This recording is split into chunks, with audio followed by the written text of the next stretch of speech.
మీ family future కు safe investment అంటే లాండోరా the valley, కంది, హైదరాబాద్. బంగారం ధరలో మరోసారి ఊహించని పరిణామాల్ని చవిచూసే అవకాశం ఉందా? ఒకరోజు పడుతోంది, ఒకరోజు పైకి లేస్తోంది, కానీ పూర్తి స్థాయిలో తేరుకోలేదనే సంకేతాలు మాత్రం కనిపిస్తున్నాయి. ఓవరాల్గా గోల్డ్ మార్కెట్లో వస్తున్నటువంటి చేంజెస్ ఏంటి విశ్లేషించే ప్రయత్నం చేద్దాం. మనతో పాటు మార్కెట్ అనలిస్ట్ ప్రభు గారు ఉన్నారు. ప్రభు గారు నమస్తే. నమస్తే సార్. సార్, బంగారం ధర మొన్న కొంచెం ఏదో పెరిగింది అన్నారు, మళ్ళీ ఇప్పుడు పడిపోతుంది అంటున్నారు. సో ఏంటి, ఏం జరుగుతుంది? ఇవాల్టి పరిస్థితి ఏంటి గోల్డ్ మార్కెట్లో? అంటే మనం ఆ రోజు అనుకుంది కూడా ట్రెండింగ్ డౌనే ఉంది గోల్డ్ లో. అదే ఇది అవుతుంది చూడండి. ఎందుకంటే 2 రోజులు ఏదో ఇన్స్టెంట్ గా 2 రోజులు పెరిగినా మళ్ళీ తర్వాత దాని ట్రెండ్ దాన్ని తీసుకుంటుంది. అంటే ఇంకా కొంచెం డౌనే ఉంది. ఎందుకు అంటే మెయిన్ కారణం సెంట్రల్ బ్యాంక్స్ ఎక్కువ చేస్తున్నాయి కదా, వాళ్ళందరూ ఎక్కువైన ఇది చిన్న చిన్నగా వాళ్ళు అమ్మితే కనుక కిందకి రావచ్చు అనుకున్నది. ఎప్పుడైతే క్రూడ్ పెరుగుతుందో, క్రూడ్ పెరిగిందంటే ఇన్ఫ్లేషన్ పెరుగుతుంది, ఇన్ఫ్లేషన్ పెరిగిందంటే ఇంట్రెస్ట్ రేట్ పెరుగుతాయి, ఇంట్రెస్ట్ రేట్ పెరిగాయంటే మనీ క్యాష్ ఫ్లో తగ్గుద్ది మార్కెట్ లో. దాని ఎఫెక్ట్ చిన్న చిన్నగా మార్కెట్ ఫ్లోటింగ్ ఉండదు, రిసెషన్ వచ్చే ఛాన్స్ ఉంటుంది, స్టాక్ ఫ్లాషన్ వచ్చే ఛాన్స్ ఉంటుంది. ఇట్లాంటి కొన్ని కంట్రీస్ చూసుకుంటే ఫస్ట్ ఇప్పుడు టర్కీ చూసుకోవచ్చు. అంటే వాళ్ళ కరెన్సీ డివాల్యూ అవుతుంటే దాన్ని ఇచ్చేసుకోవడానికి గోల్డ్ రిజర్వ్స్ ఇచ్చేస్తారు. సో వాళ్ళు దాదాపుగా 3-4 డేస్ నుంచి వాళ్ళు అమ్ముతూనే ఉన్నారు. $16 billion worth of Turkey. So Russia కూడా చిన్న చిన్నగా కొంచెం $4 బిలియన్ దాకా అమ్మారు వాళ్ళు కూడా. సో అంటే మిగతా ఇంకా లైన్ పెట్టారా అంటే కొంచెం ఇంకా మిగతా వాళ్ళు కూడా, ఎందుకంటే క్రూడ్ ఎఫెక్ట్ ఇస్తుంది. ఎందుకంటే అమ్మే వాళ్ళకి కూడా ఇదే కదా, కొనే వాళ్ళు కూడా ఇదే, అమ్మే వాళ్ళకి కూడా వస్తుంది కదా ఎఫెక్ట్. వాళ్ళకి కూడా మరి ఇన్కమ్ అదే కదా. జీసీసీ కంట్రీస్ కానీ ఇన్కమ్ అదే, వేరే ఇన్కమ్ ఏమి ఉండదు. టూరిజం అంత ఉండదు. మెయిన్ అసలు లాభాలు వచ్చేలా దీంట్లోనే కదా. సో అదే వెనకబడినప్పుడు క్రూడే మెయిన్ అందరికి ఎఫెక్ట్ ఇస్తుంది. ఇది వారు కనుక ఎక్స్టెండ్ అయితే చాలా ఇబ్బంది అయ్యే అవకాశం ఉంది. ఎట్టి పరిస్థితుల్లో ఇప్పుడు 48 hours ని 5 days చేశారు, 5 days నుంచి 10 days చేశారు. ఈ 10 days April 6th వచ్చింది. April 6th నుంచి మనం అనుకునేది April 10th లోపల ఆగచ్చు అనేది. సో ఈ లోపల కొంచెం వీళ్ళందరూ కనుక క్రూడ్ $150 ఎబోవ్ వెళ్తుందన్న భయం అందరికీ వస్తుంది.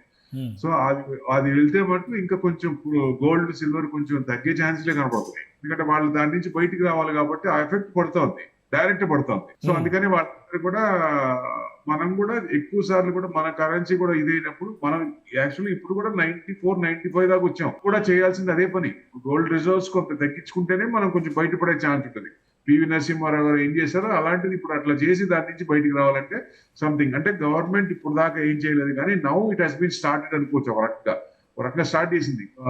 ఆర్బీఐ అనౌన్స్మెంట్స్ కానీ కొన్ని యాక్షన్స్ తీసుకుంటుంది. ఎందుకంటే లాస్ట్ టైం కూడా మీకు 2000 ముందు 2 times వచ్చిందండి.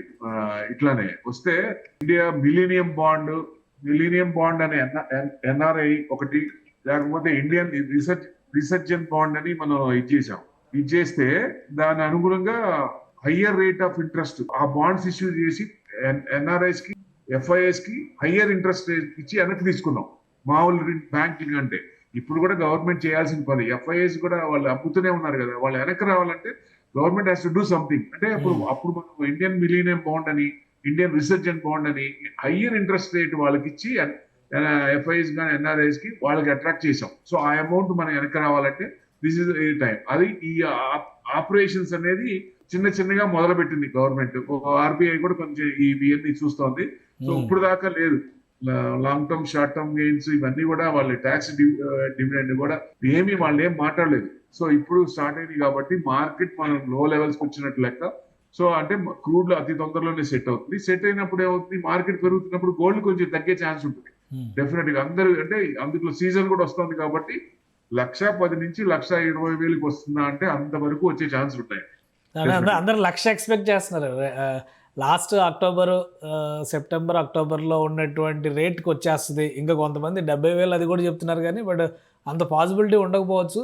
1,00,000 వరకు వస్తుంది అని ఆశలు పెట్టుకున్నారు. మరి ఈ సీజన్ వస్తుంది, మీరు చెప్పినట్టుగా రిజర్వ్ బ్యాంక్ రిలీజ్ చేస్తే ఆ మేరకు తగ్గుతుంది అంటారా? తగ్గుతుంది, 100% తేడా వస్తుంది. ఆ చేంజ్ వచ్చేస్తుంది దాంట్లో. అది ఇప్పుడు ఏ గవర్నమెంట్ అయినా ఏ కంట్రీ అయినా చేయాల్సిన పని. So started Turkey and Russia, రెండు కూడా. రష్యా కొంత జస్ట్ ఒక 25% ఉన్నట్టు, చాలా తక్కువ పర్సెంటేజ్. టర్కీ వాళ్ళు ఎక్కువ ఉన్నారు, ఎందుకంటే వాళ్ళకి బాగా ఎఫెక్ట్ వస్తుంది. మిగతా కంట్రీస్ కూడా ఎంత వరకు ఇది ఎక్స్కలేట్ అయితే డెఫినెట్ గా ఆ ఎఫెక్ట్ పడుద్ది. పడినప్పుడు ఆటోమేటిక్ గా వాళ్ళు అమ్మాల్సిందే 8% లో.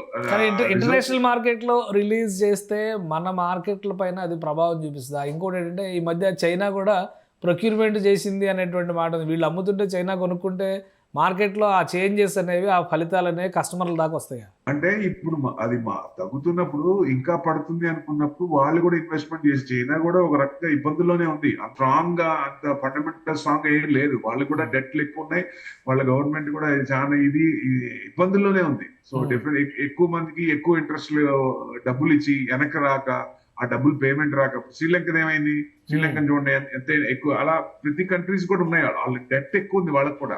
యుఎస్ అంత డెట్ లేకపోయినా వాళ్ళకి కూడా డెట్ ఉంది. సో అది కూడా ఇక కంటిన్యూగా రిసెషన్ వస్తున్నా అంటే, ఇట్లాంటి కంటిన్యూ అయితే రిసెషన్ వచ్చే ఛాన్సెస్ కూడా ఉంటాయి కాబట్టి ఆ భయం ఉంటుంది. సో డెఫినెట్ గా ఏవైతే బ్యాంక్స్ ఉంటాయో సెంట్రల్ బ్యాంక్స్, వాళ్ళు ఇది ఇంప్లిమెంట్ చేస్తారు. సో మనం కూడా చిన్నగా స్టెప్స్ వేస్తుంది గవర్నమెంట్ కూడా, ఎందుకంటే భయం ఉంది ఎక్స్టెండ్ అవుతుందేమో అనేది. మన మోడీ గారు కూడా చెప్పింది అదే, ఏదైనా తట్టుకోవడానికి రెడీగా ఉండండి అన్న మాట. అది కొంచెం ఇది వస్తుంది. అది మరి ఎంతవరకు ఈ 6th లోపల ఈ వారంలో ఏమైనా చేంజ్ వస్తుందా అంటే, యుద్ధం ఆపాలని ఇద్దరికి ఉంది, కానీ ఎట్లా ఆపాలి, ఎవరి ఈగో తగ్గాలి, ఎవరు వెనక్కి స్టెప్ వేయాలి అనేది ఇక్కడ పెద్ద ఇట్స్ $1 million క్వశ్చన్. నేను ఆగను, నువ్వు ఆగాలి, అదే పరిస్థితి ఇద్దరికి. యుఎస్ కాబట్టి ఇంక మీరు ఆగితే మీరు ఆగాల్సిందిగా, నేను సచిన ఆగనంటే ఇరాన్. సో వాళ్ళకి ఇది టెంట్ నడుస్తుంది కాబట్టి గ్రౌండ్ అటాక్ 10,000 సోల్జర్స్ వాళ్ళని కూడా ఇచ్చేస్తున్నారు అన్నది. కాకపోతే ఇది 5th వీక్ రన్నింగ్. ఇప్పటిదాకా 4 వీక్స్ లో చూడండి, వీకెండ్ లో ట్రంప్ ఏదో ఒకటి మాట్లాడాడు ఆయన నెగిటివ్. ఆయన నోరు తెరిచినప్పుడల్లా మార్కెట్ పడింది. సో ఈ వారం ఏం మాట్లాడకపోయినా, ఎస్కలేషన్ ఏం లేకపోయినా సోల్జర్స్ అటాక్ చేస్తారన్న ఇది ఒకటి ఉంది.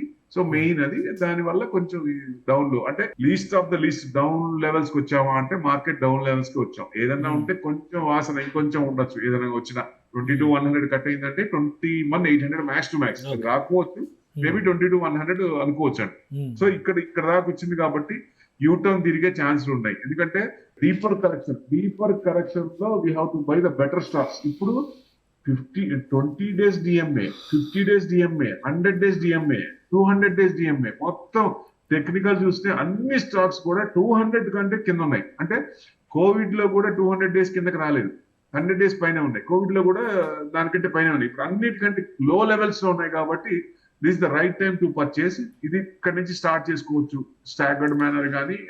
అంటే ఇంకా మీరు ఇంకా రేటు పడుతుంది అన్నారు కాబట్టి పర్చేస్ చేద్దామా, వేచి చూద్దామా అనేటువంటి ఆలోచన కూడా ఉంటుంది కస్టమర్ కి. గోల్డ్ అయితే 100% కొంచెం ఆగొచ్చు. ఒక్క వారం, ఇంకా 4-5 రోజులు, మేబీ April 6 దాకా పెట్టుకుంటే మనకు డైరెక్షన్ తెలుస్తుంది. డెఫినెట్ గా తగ్గుముఖం పట్టే అవకాశాలు, ప్రాబిలిటీస్ ఎక్కువ ఉన్నాయి అనేది. అంటే ఈ మధ్యలో మళ్ళీ ఏదైనా కొత్త ఇష్యూస్ వచ్చి అది వేరే విషయం. బట్ ఇప్పటిదాకా ఉన్న సిచ్యువేషన్ లో ఇమీడియట్ గా ట్రంప్ కూడా ఎగనెస్ట్ వస్తుంది. నిన్న కూడా శాన్ ఫ్రాన్సిస్కో దాదాపుగా 1,50,00,000 మంది రోడ్డు మీదకి వచ్చారు ఎగనెస్ట్ గా. సో ఇది పెరుగుతుంది కాబట్టి నెక్స్ట్ ఇంకో కొంచెం చేసే భయం కూడా ఉంటది. ఇంకోటి ఏదైనా అటాక్ చేయాలన్నా ఆగుతారు కదా. సో అందుకని కొంచెం గ్యాప్ ఇచ్చి మార్కెట్ కొంచెం ఇదవుతుంది కాబట్టి, పెరిగే ఛాన్స్ ఉన్నప్పుడు గోల్డ్ కొంచెం తగ్గే ఉంటుంది. అందులో మనకి సీజన్ స్టార్ట్ అవుతున్నాయి కాబట్టి ఇది మంచి తరుణం, అందరికి మంచి అవకాశం. ఒక 2,000, 3,000 తగ్గినా, 10,000 తగ్గినా బ్రహ్మాండం కదా.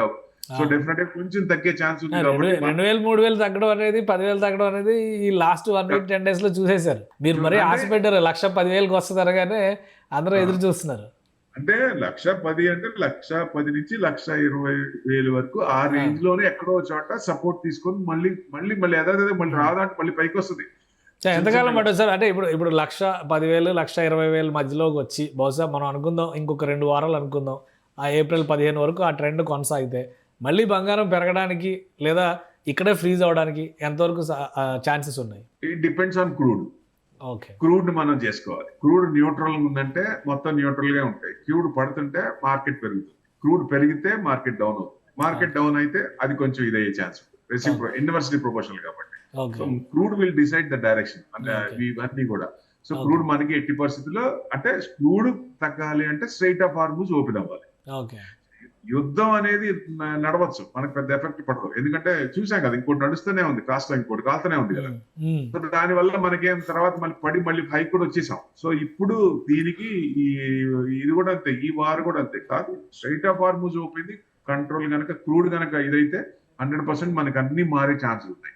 సో ఈ శనివారం ఆదివారం లోపల ఏదైనా మంచి పాజిటివ్ చెప్తాడు, ఇప్పటిదాకా చేసింది ఏదైనా పాజిటివ్, ఒక ఇద్దరు అండర్స్టాండింగ్ వచ్చి, ఒక కొలీగ్ వచ్చి, ఇద్దరు ఒక దారికి వస్తే డెఫినెట్ గా ఓపెన్ అయ్యే ఛాన్స్ ఉంది.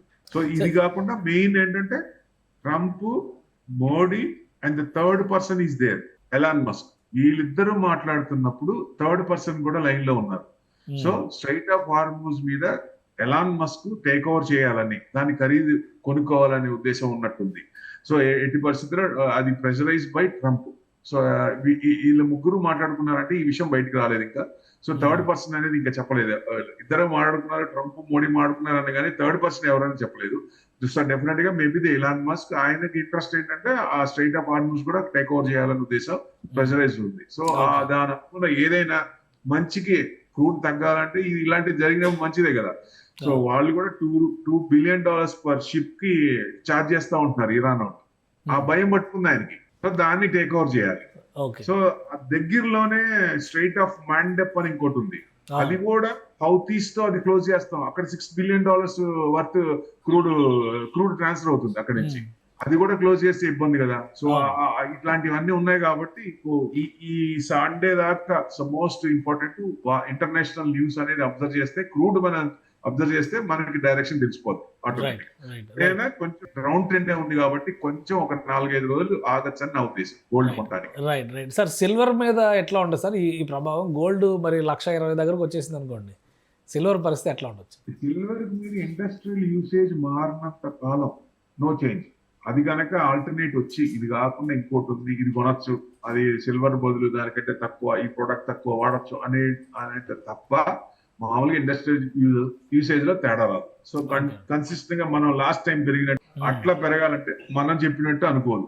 చాలా మంది కూడా ఏంటంటే ఇప్పుడు కొంచెం సెట్ అవ్వగానే సో డెఫినెట్ గా మళ్ళీ పెరుగుద్ది అని, అంత రాకపోతే చిన్నగా 4,10,000 రాదా అంటే మళ్ళీ వస్తుందండి. దానికి టైం తీసుకుంటుంది, time taken over a period వస్తుంది. డెఫినెట్ గా ఇండస్ట్రియల్ యూసేజ్ డిమాండ్ పెరుగుతున్నంత కాలం, ఆల్టర్నేట్ మెటల్ రానంత కాలం దీనికి ఆల్టర్నేట్ సిల్వర్ కి ఆల్టర్నేట్ రాను ఇంకా మనకి అసలు ఇప్పుడున్న రేట్ నుంచి ఇంకా కిందకి వెళ్ళే ఛాన్స్ ఉంటుందా, లేదా ఇక్కడ స్టేబుల్ అయ్యి కొంచెం పెరగడానికి స్కోప్ ఉంటుందా? సిల్వర్ ఎంత పడాలో అంత పడిపోయింది. సో డెఫినెట్ గా కొంచెం కన్సల్టేషన్ మోడ్ లోనే ఉంది. అంత ఇంక పడకపోవచ్చు. ఎంత పడాలో దీని గోల్డ్ కంటే అది కొంచెం ఎక్కువ పర్సంటేజ్ పడింది. సో ఇక్కడ నుంచి ఎక్కడో చోట సపోర్ట్ తీసుకొని ముందుకెళ్లాల్సిందే. సపోర్ట్ కావాలంటే కన్సంప్షన్ అంటే డిమాండ్, సప్లై డిమాండ్ ఎక్కువ పెరుగుతుంది అనుకోండి, దానికి ఇంకా డోకా లేదు. సో మళ్ళీ చిన్నగా పెరిగే ఛాన్సులే ఉంటాయి. సో దాని అనుగుణంగా మనకి లాంగ్ టర్మ్ అని పెట్టుకొని, అంటే ఇది ఫ్రీ క్యాష్ ఎంత అయిందో ఆ సిల్వర్ ఎప్పుడైనా పడుతున్నప్పుడు కొంత డిఫరెన్స్, మనం కొన్నదానికి దానికి డిఫరెన్స్ ఎక్కువ ఉన్నప్పుడు కొంచెం ఎక్కువ చేసుకోవడం బెస్ట్. అంతేగాని ఇదేదో బాగా పెరుగుతుంది మళ్ళీ 4 లక్షలు వచ్చేస్తుందని చెప్పి మొత్తం తీసుకొని మనకు 10 లక్షలు ఉంటే దాంట్లో 5 లక్షలు 7 లక్షలు పెట్టకూడదు. మెటల్స్ లో కూడా డైవర్సిఫై చేసుకుంటే best. Silver, copper, metal, aluminium, zinc ఇవన్నీ ఉన్నాయి, ఒకటే కాదు. వాటన్నిటిలో కూడా 10 to 20% బెస్ట్. మన క్యాపిటల్ లో ఒరిజినల్ గా 80% ఈక్విటీ పెడితే 20% ఈ మెటల్స్ లో పెట్టుకోవడం బెస్ట్. ఓకే, సో ఈ ట్రెండ్ అయితే ఇంకా కొంచెం శుభవార్తలు చెప్పే దిశగానే వెళ్తుంది అంటారు ఇంకొక 4-5 రోజులు చూస్తే.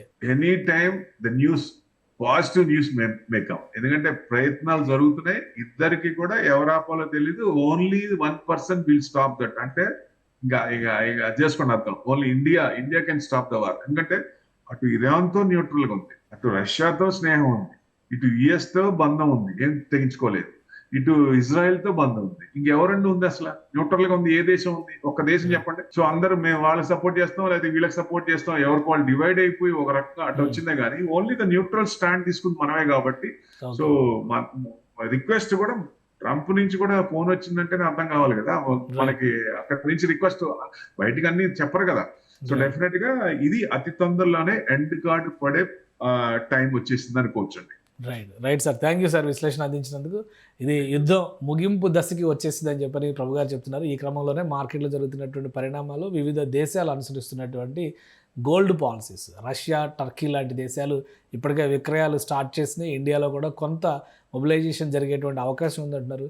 సో క్రమంగా వెయిట్ చేస్తే కనుక ఒక వారం రోజుల్లో గోల్డ్ 1,10,000 నుంచి 1,20,000కు చేరేటువంటి అవకాశం ఉంటుంది. అంటే ఇది ఒక గుడ్ న్యూస్గానే చెప్పాలి. ఇండియన్ మార్కెట్లో సీజన్ వస్తుంది, పెళ్ళిళ్ళ సీజన్, కాబట్టి కొనుక్కునే వాళ్ళకి ఇది ఒక పండగ అంశంగా చెప్తున్నారు ప్రభు గారు. ఇక సిల్వర్ మార్కెట్ పైన మాత్రం ఇంకా కన్సిస్టెన్సీ కంటిన్యూ అవుతుంది, మార్కెట్లో పెద్దగా మార్పులు వచ్చే అవకాశాలు లేవని ఆయన విశ్లేషిస్తున్నారు. ఇది స్పెషల్ డిస్కషన్, కీప్ వాచింగ్.